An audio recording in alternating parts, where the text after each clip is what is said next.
Una prima donna assoluta, ogni concerto è un'emozione. Fiorella Mannoia si conferma una delle più grandi interpreti della canzone italiana per voce, carattere, stile, impegno. Così è stato anche ieri in Piazza Grande a Palmanova, unica data in regione del suo Padroni di Niente Tour per la rassegna Estate di Stelle che si chiude stasera col concerto del cantautore Aiello.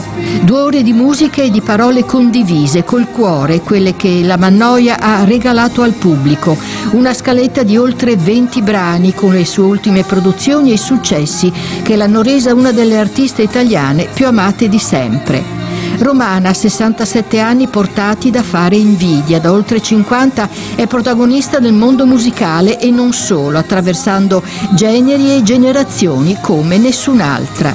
Le canzoni, si diceva, ma anche il suo raccontarsi e raccontare il mondo che cambia, le nostre vite, la pandemia.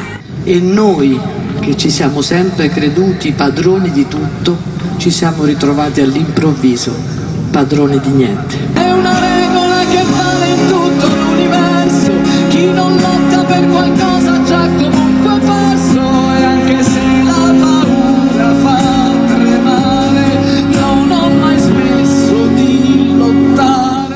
Tutti quelli che incontri per la strada stanno combattendo una battaglia di cui non sai nulla.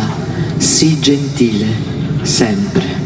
Un concerto molto partecipato e applauditissimo quello della Mannoia a Palmanova. Filo conduttore successi, vecchi e nuovi come Combattente, Nessuna conseguenza, Come si cambia, Quello che le donne non dicono e Il cielo d'Irlanda per la standing ovation finale.